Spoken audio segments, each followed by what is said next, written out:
And we're here today to learn about why are these two infamous sites, at least to us as web developers, so incredibly fast. Especially to those of us in the e-commerce space where, Amazon is always out to eat our lunch, right? You never know what market these guys are going to pop up in next.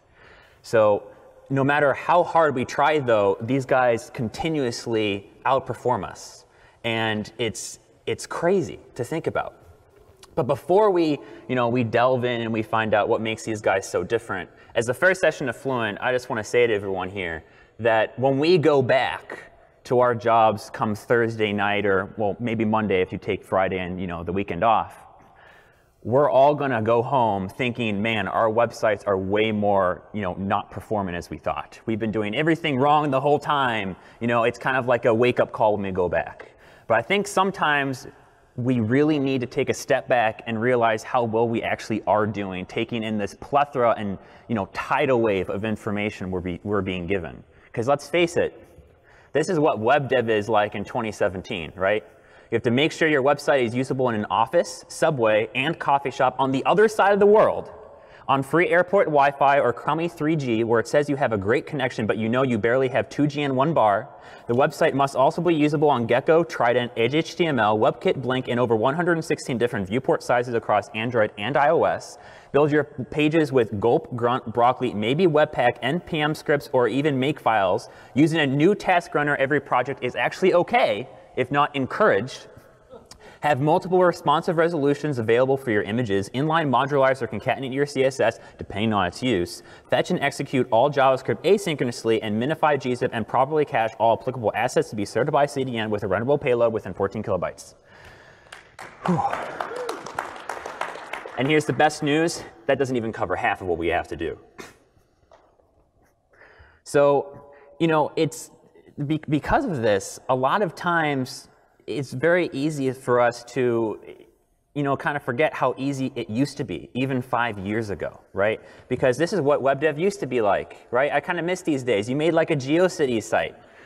Or if you were really, really, really bleeding edge, you had a copy of Macromedia Dreamweaver 8, and you pushed up CSS updates and JavaScript updates to your site maybe like once every 6 months or something, because that was about the rate of information that we had, right? There really wasn't that much to it. It was way easier.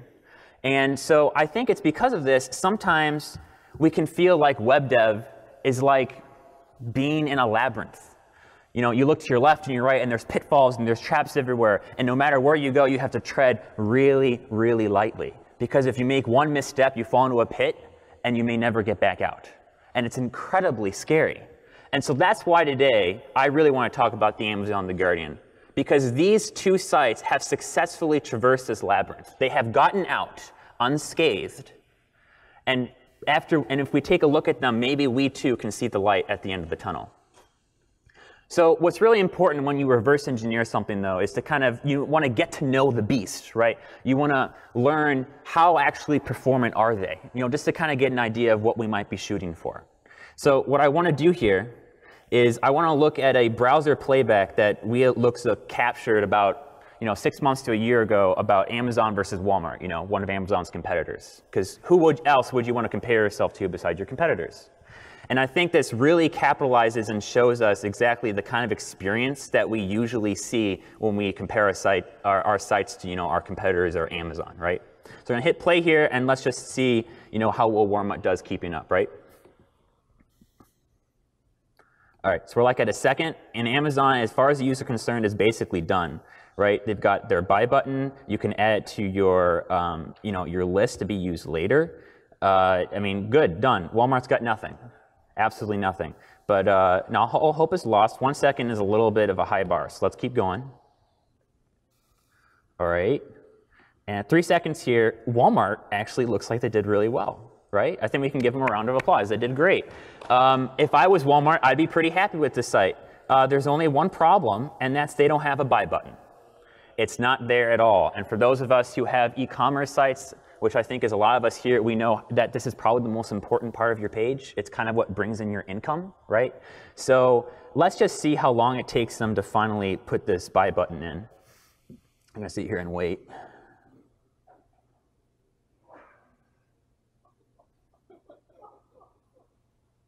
So I'm actually going to stop because there's a lot I want to get through today, and I don't want to sit here waiting. It takes over 15 seconds for them to actually show their buy button. Now, to be fair to Walmart, they have fixed some of these issues now, but I just wanted to show us that we're not alone in these problems, right? Even big companies who do actually spend a lot of time on web performance like Walmart, I'm not trying to bag on them too much. They even have a lot of the problems that we do, all right? So we're among friends here, right? It's okay to not be as performant as Amazon sometimes. So as a good first step, though, to now start seeing how Amazon and The Guardian are so much faster than us, maybe we should take a look at their source code, right? They probably follow all sorts of standards. They're probably, up to date on everything, and their source code probably looks beautiful, and you would be incredibly wrong. It looks absolutely disgusting. It's terrible. But you might be thinking, oh, that's fine. My source code looks like this too. It's just because it was output from the server. The problem is that they don't follow any web standards at all. They have actual, link style sheets, not embedded style sheets, but link style sheets in their header, footer, and their body, which no one ever told me to do when I was, in web performance. That was like a no-no. They've got scripts and styles all over through the page, and it's hard to make heads or tails of. And The Guardian is the exact same way, except it's basically just pretty printed. So instead of trying to make heads and tails of this absolute mess, if I'm being nice, I think it's a lot easier, since I think we can all agree that these guys probably know something about browsers that we don't, because they're so performant. They don't seem to be following the same rules we are. So let's just kind of take a step back, and let's kind of start at the beginning and go through what actually happens when a user makes a request to your site all the way through to Google Chrome or Firefox or Edge pushing pixels to your screen so you can see what's actually going on, all right? And along the way, as we go through this process, we'll revisit these two sites and see what else we can, glean from this new information that we've learned. All right, so first up is TCP. I'm sure many of us here know what this is, but if you don't, TCP is basically the mailman of the internet, right? He is what's responsible for taking the response, all the images, all the data you want from your server, and bringing it to the client, my laptop right here. And so how it works is very similar to a mailman, right? Just like the USPS, if you're here from the States. You basically set your packages outside, they take it, they go depot to depot across, across America or across the world, right? And eventually it miraculously ends up at the destination's doorstep. It's exactly how TCP works. Except there's one very key difference. Unlike USPS, they want to get your packages there fast, which I don't know about you, but the USPS seems to all the time, forget my packages, go incredibly slow. But here's the problem that these guys run into, is that being fast on the internet is really difficult. I know, mind-boggling. That's totally why we came here for the conference. Because here's the thing. You might think, hey, it's totally easy. These guys can, contact, Comcast or whoever your ISP is and ask how fast your internet connection is. One problem. We probably have a coworker or a brother or a sister or a family member who is on Netflix sometimes on our connection, and it's eating all of our bandwidth. So it's kind of hard to find out how much data I can send you. And if you're thinking, I'm just going to send you all the things immediately, that's also a problem, because it's kind of what happens is, like when I try to fill a glass of water, right? If I fill a glass of water and I pour it, too much and it overflows, all that water that overflows, I'm never getting it back, right? I have to go inside and fill it up again. Same thing happens for data on the internet via TCP, right? If I send you too much information too fast that you can't process it, I have to go back to your server and request it all over again. It's a mess. You don't want to deal with it. So how did these guys from TCP, how did these guys figure out how we can estimate how much your network can actually handle? And they figured out a really cool solution called TCP Slow Start. TCP Slow Start basically goes kind of something like this. They determined that every single person, no matter what network or connection you are on, you can probably handle receiving 4 kilobytes of information. If you successfully receive that without any errors, let's send you 8, then 17, then 34, then 68. You get the picture. If you fail at any of these, it'll kind of bump you down to the last one. So if you were at 68 and you failed to receive that, they'll send you 34 next time. And so they kind of bump you up and down throughout the whole process of your internet connection to basically give you a live update of, hey, here's how fast the information can be sent to your computer. It's very elegant, it stood the test of time, but unfortunately there's one problem. According to the HTTP archive, the average HTML page, not including images or JavaScript, just the HTML you generate, is 50 kilobytes. Now if you're doing the math, counting 4 plus 8 plus 17 plus 34, it takes 4 round trips to even deliver your HTML content before images or anything actually gets shown on the screen. This is why it's a problem though. If I have a server in New York and I'm in a coffee shop in London and I want to visit your site or blog, every single time I go to your server and come back, and I'm going 2/3 the speed of light, which is as fast as Ethernet could ever be, it takes 70 milliseconds every single time. Or if you're on mobile connections, that's basically 250 milliseconds because of all the weird oddities that go on mobile. So if you're doing the math, 250 times 4, that's a second.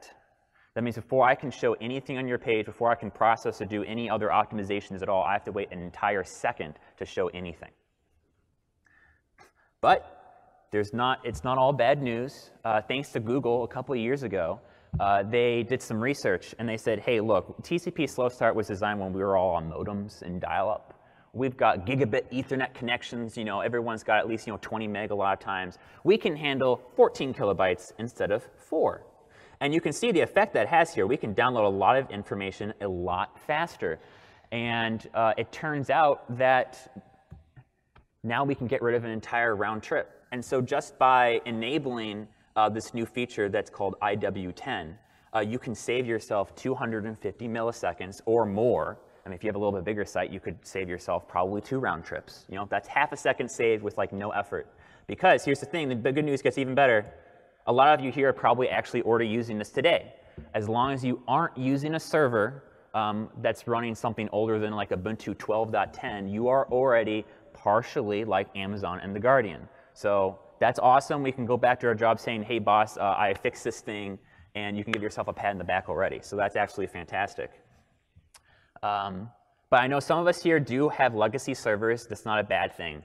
Just make sure when you can update your servers to be newer than Ubuntu 12.10 or by yourself manually update the Linux kernel. So you can take advantage of all the new TCP updates that get pushed.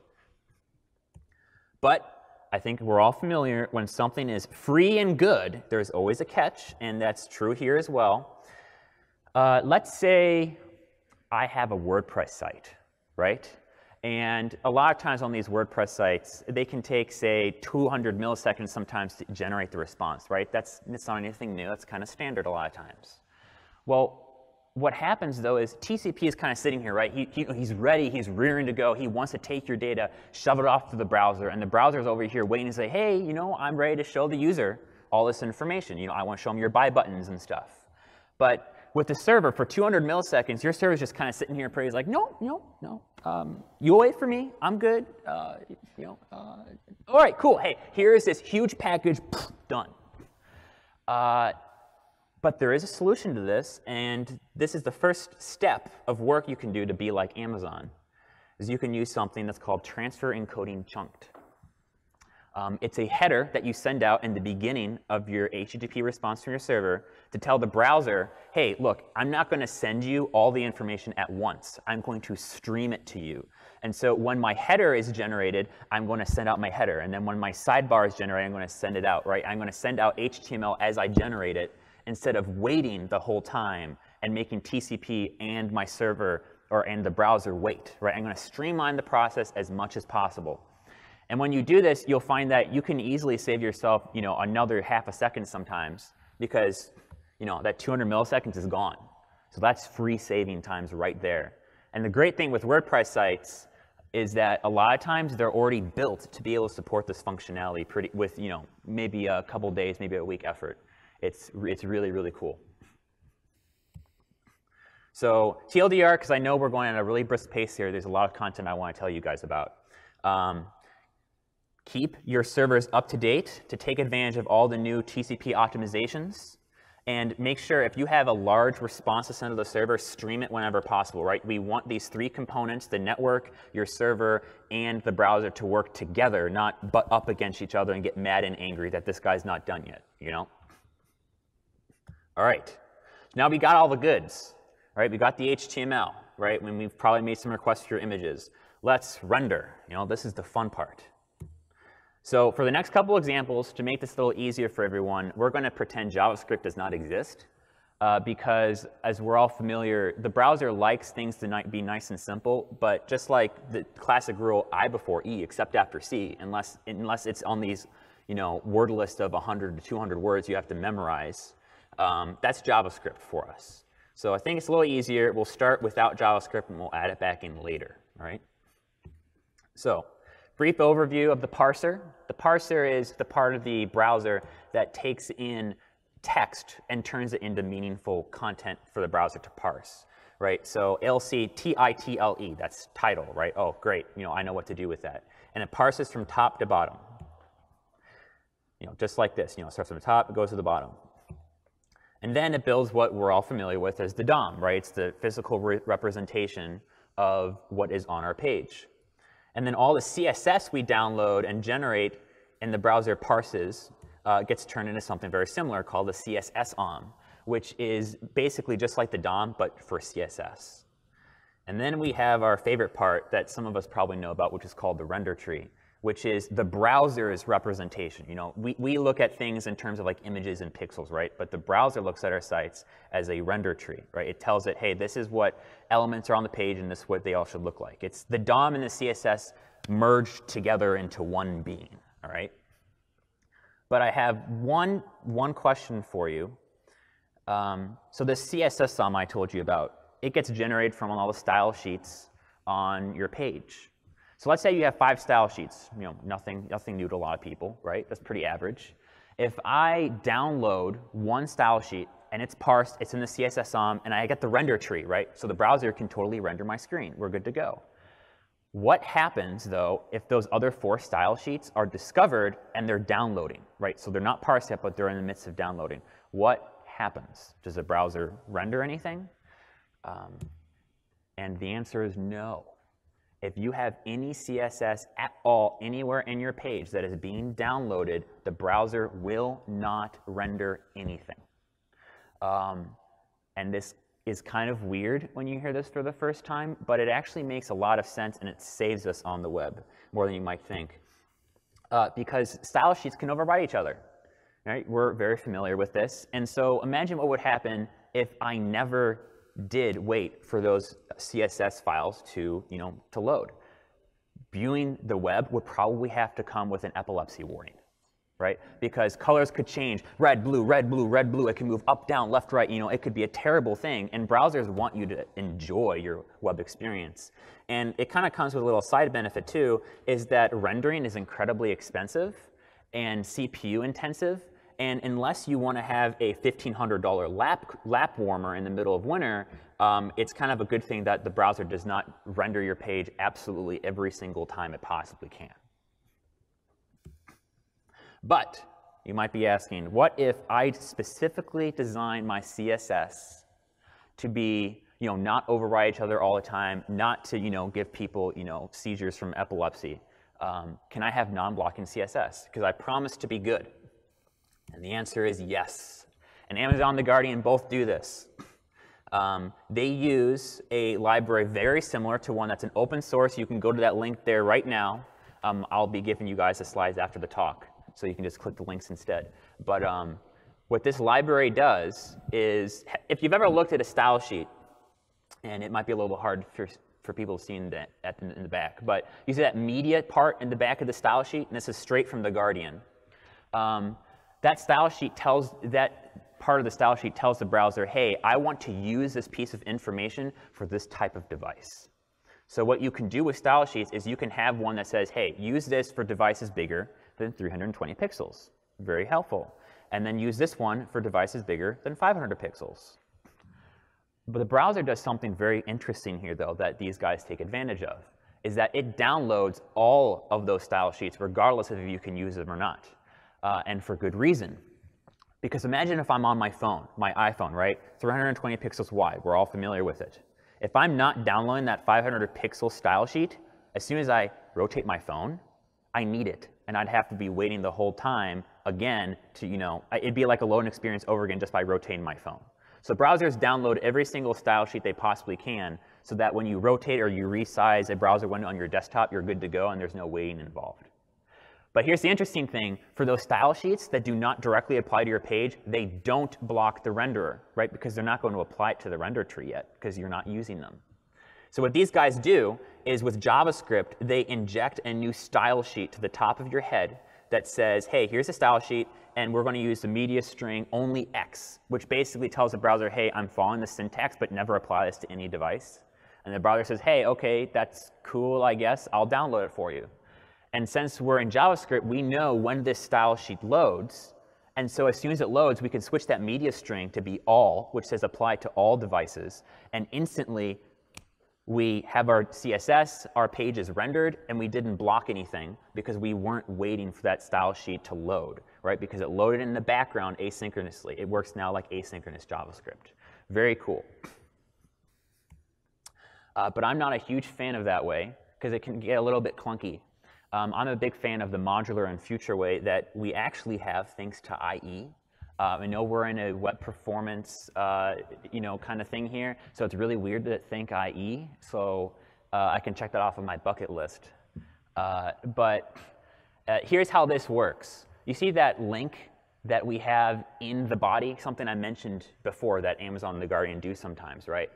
There's no specified behavior in the spec for how this should work. So IE and actually Firefox is the same thing, so props to them, is when they see a style sheet here, they only block rendering for the elements below it. So basically it works like this. For you to render that post element, you need to wait for post CSS to download. But you don't need to wait for sidebar or comments. You don't have to wait at all. For sidebar, you need post and sidebar. And for comments, well, you need all three because it's below all of those other ones, right? And so it's because of this that when you design your site like this, what's really cool is that you can start to pick and choose where you want stuff loaded and when, right? You no longer are relying on the browser to tell you, well, I'm just going to load this. You can actually pick, hey, I want my buy button first, and then I want my header, and then I want my footer, and then my sidebar, and then I'm going to load my ads down here, right? You can actually tell the browser when to load things. It's awesome. And the cool thing is, this was kind of like a hack before, but Chrome we've actually shown support for this, and in the next probably 6 months or something, we are going to be supporting this as well. And the news gets even better is that you can design like this right now because there's no penalty, because stuff like Safari or Chrome today just parse these links just like they are on your header, so you don't suffer any, your site won't, get rendered without these style sheets. It will still use them. So we've had a lot of fun ignoring JavaScript, so let's bring it back now. I think let's take a look at the parser really quick. I'm going to touch over this briefly because I think we probably all know about this, is that script up there, scripts block the parser. We all know this, right? It prevents a parser from moving forward. Discovering resources is a little bit tougher for it. But here's something very interesting that happens. Let's create an interesting scenario here. Let's say that piece of JavaScript there, bootstrap sidebar.js, is actually cached on our machine, right? So there's no download time. It would execute immediately, right? Wrong. It doesn't execute at all because that style sheet up there is probably still downloading. And CSS blocks JavaScript execution. So in this instance, your CSS is actually parser blocking. Really weird, but it's parser blocking. And again, just like with CSS blocking rendering on a page, it kind of triggers the question, what's going on? But it's actually a good thing because in all your scripts, don't you query style information all the time? Don't you ask, where is the body at the moment? What color is the text? And so imagine if the browser just, gave you bad data sometimes. Imagine what test-driven development would be like if you couldn't rely on things always being parsed in a certain order. And so this is actually a good thing. And the way that we used to get around this and is the reason why, you know, all the way back in the day, we always told everyone, hey, let's move all the JavaScript on our page to the bottom, right? Because now you're not blocking the parser on your CSS, right? Because it's at the bottom, so there's no, you know, it's done its job. If it's blocked, I mean, it's already parsed your whole page. But sometimes we want things to load and, you know, go faster, and that's when asynchronous JavaScript, our savior, comes to our rescue. And I'm sure you know, this is something that a lot of people talk about, but I just want to let you know that a lot of sites, and Akamai actually did some very interesting research on this. I think over 50% of sites still don't even use a single thing of asynchronous to deferred JavaScript. And if you look at Amazon and The Guardian, this is probably one of the easiest and biggest wins for you right now, is that these guys hardly ever use anything but asynchronous or deferred JavaScript. It saves you a ton of time because you're not blocking anything. The parser can move fluidly. It's kind of like removing a block, right? Like removing a dam from a river, right? Things can flow much easier. So please, please, please, please, please, please use asynchronous JavaScript whenever possible. All right, so let's move on to our second to last topic here. Fonts. I love web fonts. I love personalizing my site. I love making it look different than my competitors, right? We all love that. The thing is, for us who develop the browser, we hate them so much. Like we wish they didn't exist. Believe me, there's a lot of people who really don't want web fonts to exist. Because they're really, really troublesome, because the browser is put into a situation it normally isn't in. It has to play Switzerland. It has to keep absolutely everyone happy, right? Because here's the thing, I have a piece of text on my page that I want to be displayed with Roboto font, right? Because it fits my style and it looks beautiful. It's a little bit better than the standard system font sometimes. But what happens if on the render tree that we talked about before, I have this piece of text that says it needs Roboto font, but I don't have it yet. It's currently downloading. What does the browser do? And this is the same across all browsers. It waits 3 seconds before it will show your font. It will essentially give you a flash of invisible text. You know, if you didn't know what FOIT meant, now you do, right? It's when you go on a web page, I'm sure we've all seen it before, and we can actually, if I take a look here really quick, Walmart has that exact problem, I believe. We look kind of right here. We go back just a little bit here. Kind of see them. Yeah, you see how they have a lot of text on their page, but a lot is invisible? And as soon as that, what happens is you basically wait like 3 seconds here. If we go forward just a little bit more. Yeah. What happens is the browser, after waiting for 3 seconds, it wants to also keep the user happy. Because who wants to sit on a web page waiting for 3 seconds for some font to load, right? I want to read your content. And so as part of plain Switzerland says, all right, fine, I will load a system font, right? I'm going to load something different than you intended, right? When you make your font display list, you say, hey, I want this font, then Helvetica, then Arial, maybe Comic Sans if you're feeling, you know, if you're feeling bold. And so what happens is this is the flash of unstyled text. It's when you have text on your page shown to the user that is different than you expected. Because here's what happens is as soon as Roboto font is finished, and you know Walmart and many other sites have this happen to it, the font changes. And you might think, that's okay, I can live with that. But you shouldn't want to live with that. Because don't all fonts have different sizes and shapes? You know, some are skinnier than others, some are bigger. And what happens is if I'm reading text and I'm like kind of right here on your web page, and you load Roboto font, where I was reading might be up here now. And that makes the user really mad and frustrated. I mean, I personally hate it. I don't know about you. So there's 2 methods we can do to actually remove this. And Amazon The Guardian are the authors of both of these solutions. First, the Amazon way. I have a harsh reality that I need to tell you all, though, is that you first need to be OK with loading your page without web fonts the first time. All right? We need to, as much as we love web fonts, we need to make them a progressive enhancement. We can't, you know, our designers, it's great that they want to use these custom web fonts, but we need to design our site with all these system fonts in mind, all right? Because the next step here is that when Amazon first loads their page, right, they don't load any of their custom fonts. They just load, you know, I think it's Helvetica and Arial is what they use. Pretty standard. And what they do is when it loads that first time, they, via JavaScript, make a request for the font that they want, right? For the Ember font, I believe it is.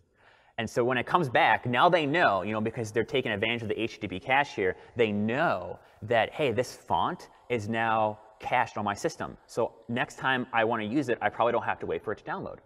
And so what it does is, via local storage, it sets an object that says, that's basically a flag, as you can see right here, that says, hey, this font or all these fonts are actually already downloaded right now. And so on future page loads, via a little JavaScript at the very, very top, it says, hey, in local storage, can I use this font? And if it's a yes, it changes a body-like class element, basically, to say, hey, yes, we can use the Ember font. We're all good. And so what happens when the browser asks, hey, can I render this page? Do I have the Roboto font? And the answer is yes, it's in disk. But I'm not a huge fan of this method because it works about 80% of the time, and the 20% of the time it doesn't. Because on mobile phones, what ends up happening is they flush your cache all the time, especially Apple phones. They're notorious for it. If you shut off your phone, you might lose all of your cache immediately just because of that. Or if you close your browser, right, it goes away immediately. Who knows why, but Apple phones are notorious for this. So the Guardian has a way that I'm a big fan of. It's my personal favorite. And what they do is, once again, they load their page without custom web fonts. You can see a trend here. Custom web fonts are great, but we can't rely on them. And what they do is they also fetch the font, but they actually do something with the response. They take the actual physical font and they base64 encode it and store it in local storage. And so now that they actually have the font in local storage, something very interesting happens. If you're wondering, oh, well, local storage is going to get removed just the same as other caches. But the thing that's interesting, on Apple devices where we run into this problem, they leave local storage alone. They don't delete it every single time we close our browser. So we can rely on this information and this font actually being there whenever we say it is. And so on future page visits, just like Amazon, in the first part of the web page, they have an inline script that says, hey, do we have the font? And the answer usually is yes. And then what happens is you can basically inline the font via CSS. And you save yourself a lot of render time. And if you're curious how this works, I made a really, really simplistic version of this that you can actually go to our beta signup page for. And you can hit F12 and you can look in the resources tab and you can see this basically live on the web page. It's very interesting. So here's the TLDR for the renderer and for the network. If you want to take more notes on that, you went by a little bit too fast. One, CSS blocks rendering, all right, which means that you need to make sure that you inline your critical CSS. We've all known that before, but use the async patterns that Amazon, the Guardian have come up with, all right? It saves us a lot of time. It can save us so much time on rendering our pages. It's actually one of the reasons why Walmart took so long to load that page, because they were waiting for a piece of CSS to be downloaded. Secondly, remember, JavaScript waits for pending CSS to load. So we want to use asynchronous and deferred JavaScript basically everywhere, because we don't want to make our CSS parser blocking as well, all right? And third, let's all go, if there's anything I want you to take away from this talk today, I want you to go back and design without web fonts, all right? Use web fonts as a progressive enhancement, because if anything, all these points and pieces of advice that Amazon, the Guardian do, that I'm telling you to do as well, are like, half-second saves. This web font tip that I'm giving you can save you over 3 seconds, all right? Because that's how long the browser will wait for you to show anything font related if it doesn't have it on the page. So I understand a lot of the shenanigans going on the source code and Amazon, the Guardian. I know why they're inlining styles in the body, why they're using linked style sheets, right? It's because they want to know and pick and choose where and when to load things. But that asks one last question, which is, how do these guys even decide what to load and when? So to answer that question, let's just look at something that we already know. For those of us who know this, there's a really, really cool kind of metric called 0.1, 1, and 10 seconds metric, right? What it basically means is, for something to feel instantaneous, you have to do it in about, actually that's wrong. It should be 10 milliseconds. all right? For something to feel uninterrupted, for you to not start, loading a web page and start having different thoughts like, I wonder what's for dinner tonight. I hope it's pizza. You need to deliver your site within 1 second. And, God forbid, if your website takes over 10 seconds, you lose their attention completely, and that's when you run into huge problems with them just closing it, which probably happened to a lot of people on Walmart that day. So where does this all come from? It actually comes from a very interesting psychology article that was published by Robert B. Miller, I believe in 1968. And in this psychology article, he actually goes through a lot of questions that we ask web browsers a day, such as, hey, web browser, are you listening to me, or can you do work for me?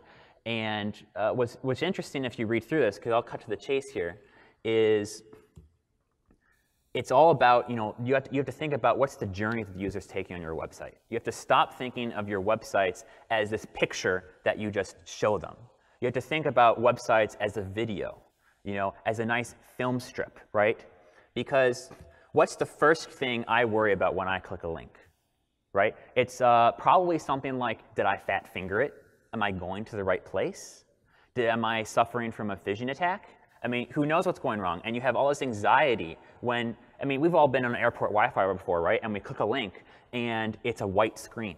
And you have no idea if you did the right thing until it loads. And so the first thing you want to do is show the user enough information that they know they're on the right page. And so that's why on Amazon's pages, you can see that the first thing that they load is the image of, basically the Star Wars product that they were showing me on that demo that I gave you guys.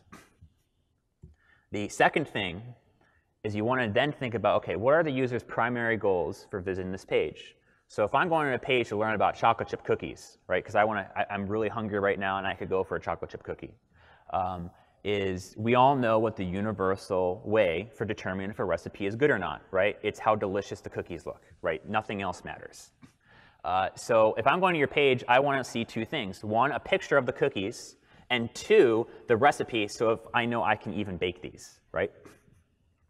And then three, this is when you actually need to set up a meeting with your team. And you need to list out all the different elements on your page, like your header, your footer, your sidebar, your ads, and you need to set up a priority order. Literally go on a whiteboard and write, hey, 1 this, 2 this, 3 this, 4 this, so that you're all on the same page regarding what's important to render first, right? Because now that we know some of these things that Amazon and The Guardian do, we have the power to determine when things are loaded and pushed onto the page. If you want more details on this and you found this kind of interesting about the, the psychology about this and how you should determine when users should, what you want to load first, I have 2 resources for you. One is there's this great talk by Sergey, really, really, really smart guy. He gave about an hour talk just on this. It's absolutely fantastic. I highly recommend you check it out. I've watched it twice. It's really, really good. And I also wrote an article last year for the Web Performance Calendar about this as well, if you're interested about hearing more from my viewpoint. But your journey, we are done here, but your journey, I don't want it to end here. And so I want to give you 3 resources that you can look back on and you can continue learning about this stuff. Because there's a lot that Amazon and The Guardian are doing that I just don't have time for talking here right now. I need like 3 to 4 hours to talk about everything. I talked about the big chunks, the biggest time saves that you can have. And so what I want you to do is if you found the TCP and network part of this talk really interesting, I want you to check out Ilya Grigory's book, High Performance Browser Networking, that thanks to O'Reilly, thank you O'Reilly, it is available free online. You can go there today and start reading it. It's really interesting. It tells you all these other amazing time saves that you can have with TCP, with HTTPS, how your mobile phone actually makes connections to this, to the web. You will never think about mobile the same way ever again. 2, I highly recommend, to us as web devs, we are getting closer and closer to users all the time, right? A lot of times we think it's the designer's job to think about the web experience, but really it's starting to become ours as well, like we needed another thing to do, right? I would highly recommend reading this book by Dan Ariely. It's called Predictably Irrational. It is a very fun, enjoyable read, and it helps you kind of start learning and thinking, okay, why are my users doing these really weird things? How should I design and do different things on my site? And lastly, We've all been told before, read the source, Luke. This is very similar. Read the HTML5 spec if you have the chance. It's not like a lot of others. It's actually well designed. A couple of my slides, if you didn't notice, actually had diagrams they used explicitly in this. So I kind of left it to them. So this is my credit to them. Check it out. It's absolutely fantastic, and you'll learn a lot from it.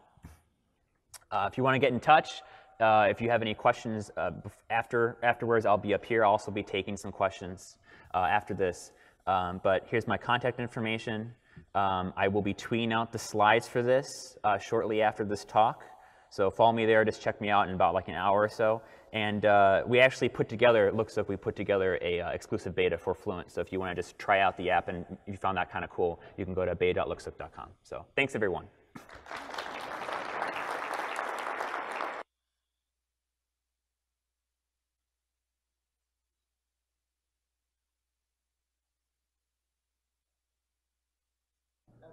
Yeah. Can you talk to accessibility and the techniques that you describe for optimizing web responses? That's kind of a really big, is there anything like in specific you want to? So in accessibility, we try to focus on making sure that the site for blind users. Oh, yeah. Yeah. So I didn't do a ton of research behind how Amazon The Guardian do it. But I'm all for something that everyone in here should be doing is that one of the big things that you can do for your websites, besides make sure you optimize it for screen readers, because that's really, really important, is there's a lot of tests online that you can do because, whether you know it or not, a lot of people are actually like colorblind. And so they can actually be really difficult for you to kind of, find different buttons and links on your pages. So there's actually a lot of really great resources online. I can actually tweet them later. I'll actually do that. I'll tweet them later. And you can basically input your web page, and you can see what it's like to be someone who's a little bit colorblind on your page. Yeah. Very good point. Very important. Are there performance differences between defer and async? The question is, are there differences between defer and async? And the answer is yes. Async works, basically it tells the browser, hey, I'm going to download this resource, and then I'm going to execute it in whatever order I get them. So if you had async 1, 2, and 3 script, it could execute 2, 3, 1, or 1, 2, 3, or 3, 2, 1. Defer is a little bit different. It preserves the order in which you ask the browser to work. So if I say, hey, I have script 1, 2, and 3, it will asynchronously basically go to the server and say, hey, I'll download it, but it will wait for script 1 to download and then execute 1, then 2, and then 3. There's only one caveat, and that's that defer actually waits for DOM content loaded event to go. So you have to wait for the entire DOM to get parsed. So unlike async, which executes as soon as it can, defer has to wait for the parser to basically be done. So there's a little bit of a trade-off. Yeah.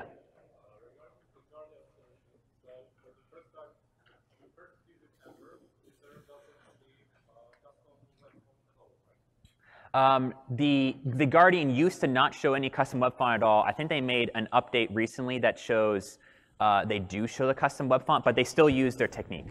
Yeah, still use their technique. Yeah. Amazon, on the other hand, doesn't show anything. Yeah, unfortunately, I don't know why they changed it. But for right now, yeah, there's a one bank of text, but Amazon, is still exactly the same. Yeah.